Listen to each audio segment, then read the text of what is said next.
When you talk about making or breaking a season, this a moment that clearly broke Northwestern's last year. Dan Persa completed the game-winning TD pass against Iowa, moved the Cats to 7-3, tore his Achilles on the play, though, lost for the year, and NU didn't win another game. Finished 7-6 after their Ticket City Bowl loss to Texas Tech. Howard, obviously impossible to predict injuries, and we would hope that nothing like that happens to anyone this year.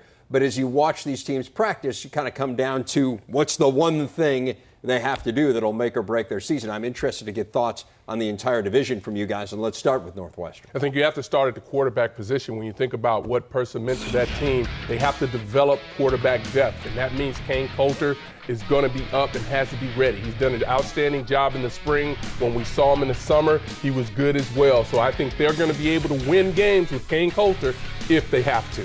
And the good news, bad news is we may find out right away against BC, depending if Persa plays. And you remember Kane Coulter last year, they basically used him as a runner when they brought him in. But that's what they did with Persa a couple years ago, and we thought, well, how well does he throw the ball? And then he completed more than 73% of his passes last year, which turns out he throws it pretty well. Right. Well, we'll see whether or not Coulter can do the same thing if he has to. How about the Gophers? Well, Minnesota's offense is an interesting offense. It's hard to put a label on it. It's not spread, it's not traditional, but it will be quarterback-based. What they have to do is they have to get Marquise Gray into the offense where he can beat a matchup opponent.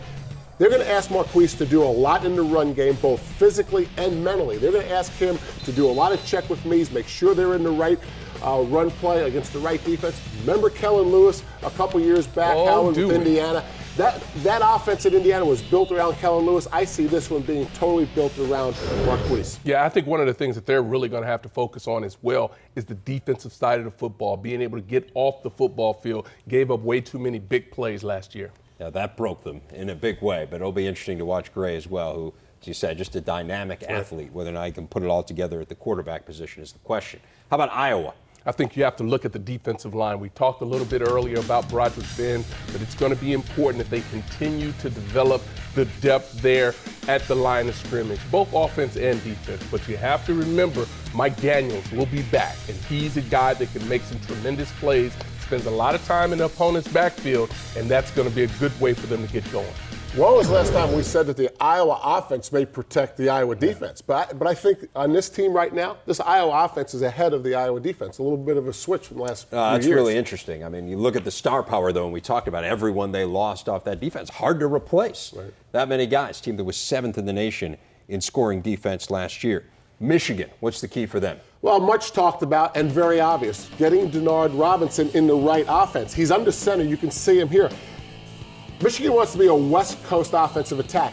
If you put Denard Robinson under the center too much, he's going to become just another guy unless you put him underneath the center and have some designed quarterback runs, which I'm not sure that's what they're going to do, Howard. So I think that we're going to see Denard more in the spread, perhaps, than Brady Hoke and Al Borges originally wanted. And that's not all that bad. But one of the things they do have to do is find that dominant tailback that you talk so much about, Coach. They're going to need to be able to take the pressure off of Denard in that running game. You know, when I talked to Al about this when we were at camp, and he says, that spread's kind of growing on me. Well, that's because nobody can tackle Denard at practice. You're right. I mean, it grows on you when you have a quarterback who ran for 1,700 yards in the season. It tends to grow on you pretty quickly.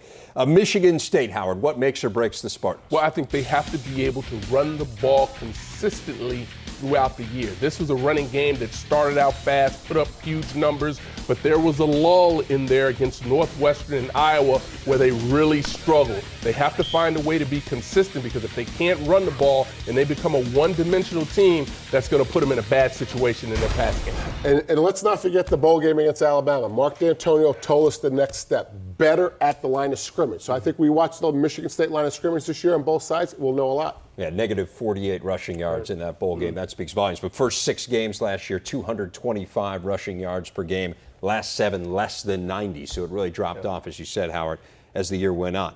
Finally, the newest addition, the Huskers. At some point, Nebraska has to be able to throw the football. This is a running team. They can win a lot of games by just running the ball.